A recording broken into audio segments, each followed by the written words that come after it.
بسم اللہ الرحمن الرحیم نحمدہ ونصلی علی رسولہ الکریم۔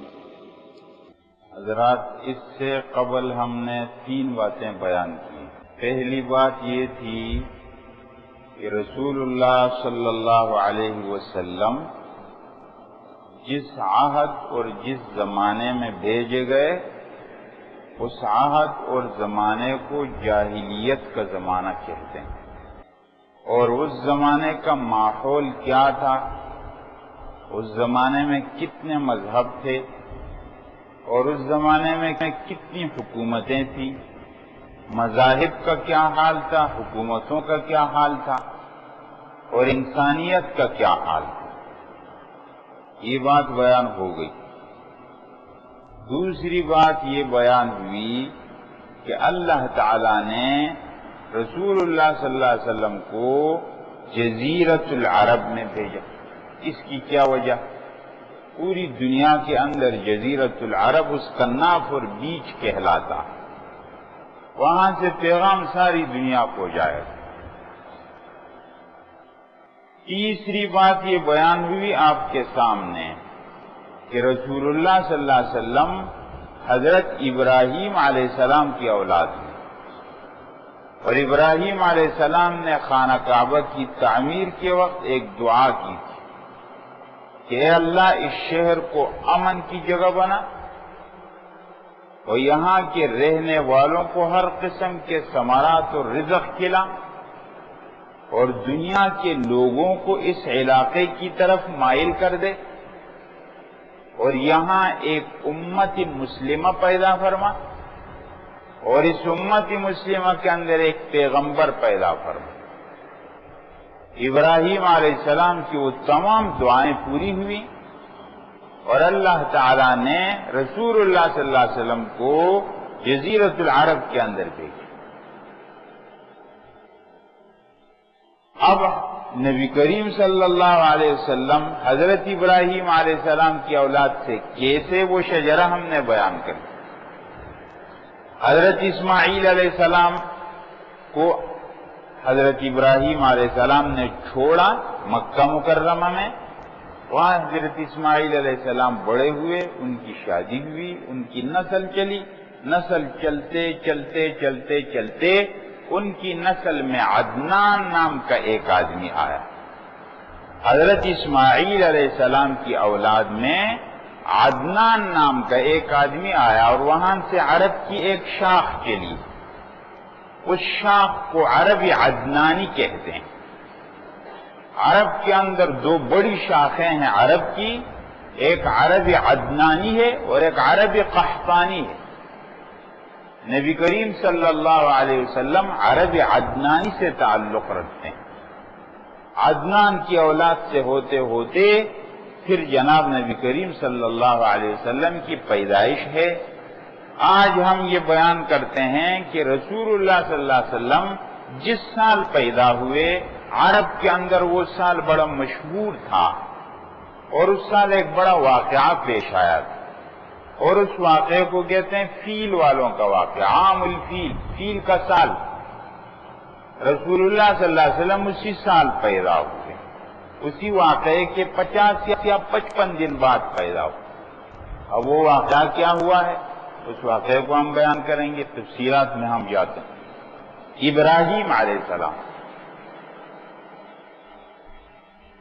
یہ اسماعیل علیہ السلام، یہ عدنان، عدنان سے قصی، عبد مناف، ہاشم، عبد المطلب، عبداللہ، محمد صلی اللہ علیہ وسلم۔ اب ہم ادھر بات کریں گے، یہاں سے سلسلہ چلائیں گے، وہ دور تو نہیں جائیں گے۔ رسول اللہ صلی اللہ علیہ وسلم کی پیدائش کے سلسلے میں کچھ بنیادی باتیں۔ رسول اللہ صلی اللہ علیہ وسلم کے پردادا کا نام ہاشم ہے، یہ عرب کے سردار تھے۔ ان کی شادی ہوئی ہے مدینہ منورہ میں، اس لیے رسول اللہ صلی اللہ علیہ وسلم جب ہجرت کر کے مدینہ منورہ پہنچے تو بنو النجار کی بچیاں کھڑی، اور وہ کہہ رہی تھی نحن قوم بنی النجار یا حبذا من جار. رسول اللہ صلی اللہ علیہ وسلم کا ننیال ہے. تو حضرت ہاشم نے شادی کی ہے مدینہ منورہ میں، اور پھر یہ اپنے تجارتی سفر پر گئے ہیں شام کی طرف. عرب کے لوگ دو سفر کرتے تھے.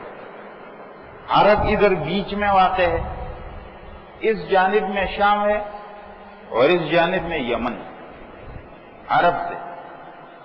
تو عرب کے لوگ گرمی کے اندر سفر کرتے تھے، ایک شام کی طرف اور ایک طرف کرتے تھے یمن کی طرف سفر کرتے تھے. گرمی سردی میں دو سفر کرتے تھے. قرآن کریم کے اندر ہے پارہ نمبر 30 سورہ قریش کے اندر، ایلاف قریش ایلافہم رحلۃ الشتاء والصیف. اللہ تعالیٰ نے قریش کو مانوس کر دیا گرمی اور سردی کے سفر سے. یہ دو سفر کرتے تھے، گرمی میں کرتے تھے شام کی طرف، سردی میں کرتے تھے یمن کی طرف سفر کرتے تھے. تو ہاشم سفر کے لیے گئے شام کی طرف، شام سے آگے فلسطین میں گئے. فلسطین میں غزہ کی جو پٹی ہے آج بھی اس کا نام آتا ہے، اس غزہ کے علاقے میں ان کا ہو گیا انتقال. یہ ہو گیا وہاں پر انتقال ہو گیا، وہیں دفن ہو گئے. لیکن ان کی اہلیہ اور ان کی بیوی وہ رہ گئی مدینہ منورہ میں. حالانکہ ہاشم کا خاندان تو مکہ میں رہتا تھا، لیکن وہ رہ گئی مدینہ منورہ. وہاں ان کا ایک بچہ پیدا ہوا، اس بچے کا نام رکھا گیا شیبہ. ادھر ہاشم کا ایک بھائی تھا، اس کا نام تھا مطلب. حضرات اگر یہ آپ کو نظر آ رہا ہے، یہ دیکھیں ہاشم ہے، ہاشم کا ایک بھائی ہے مطلب. جب ہاشم کا انتقال ہو گیا غزہ فلسطین میں، تو عرب کے ان قبیلے نے ہاشم کی جگہ پر مطلب کو اپنا سردار بنا لیا. اب یہاں سلسلہ چلنے لگا، لیکن مطلب کو اور ہاشم کے باقی خاندان کو نہیں پتا ہے کہ ہمارا ایک بھتیجا مدینہ منورہ میں پیدا ہو چکا ہے شیبہ. وہ وہاں بڑا ہو رہا تھا، تعلق رہ گیا تھا. آخر مطلب کو خبر پہنچی کہ میرے بھائی ہاشم کا ایک بیٹا مدینہ منورہ میں پیدا ہوا ہے اور اب وہ کچھ بڑا ہو گیا. اور تو وہ کیا ہوا، مطلب مدینہ منورہ آیا اپنی بھابھی کے پاس، یعنی ہاشم کی بیوی کے پاس، اور کہا کہ بھتیجا آپ میرے حوالے کرو. اس نے کہا نہیں. کہا دیکھو میرا بھائی ہاشم اپنے علاقے کا سردار، اپنی قوم کا سردار تھا، اب اس کا کام میرے حوالے ہوا ہے اور یہ کام میں اس کے حوالے کروں، تو آپ اس کو میرے ساتھ جانے دیں. یہ کہ اعزاز کی بات ہے، قوم کی سرداری کا مسئلہ ہے، قوم ہم پر اعتماد کرتی ہے، تو لہذا آپ اس کو میرے ساتھ جانے دیں. تو پھر شیبہ کی والدہ نے ان کو حوالہ کیا ہے اور یہ اپنے چچا مطلب کے ساتھ روانہ ہو گئے شیبہ. راستے میں جاتے ہوئے جب مکہ پہنچے ہیں، اپنے ساتھ پیچھے سوار کیا ہے. مطلب کے ساتھ ایک لڑکا آ رہا ہے، بچہ ہے. لوگوں نے کہا، مشہور کر دیا کہ یہ مطلب کا غلام ہے. وہاں سے مشہور ہو گیا حضرات عبد المطلب.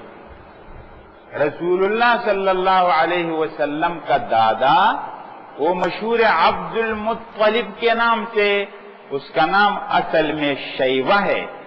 شیبہ سے عبد المطلب تک بات کیسے چلی ابھی میں نے بیان کر دیا آپ کے ساتھ. اصل میں نام اس کا شیبہ تھا. یہ مدینہ منورہ میں اپنے ننھیال کے پاس رہتا تھا. اس کا چچا مطلب اس کو لینے گیا اور اپنے ساتھ لے کر آ رہا تھا. راستے میں لوگوں نے دیکھا، بعض یہ کہتے ہیں کہ ایسی حالت میں تھا تو کسی نے پوچھا یہ کون ہے تو انہوں نے کہہ دیا میرا غلام، بعض نے کہانی خود ہی لوگوں نے مشہور کر دی۔ بہرحال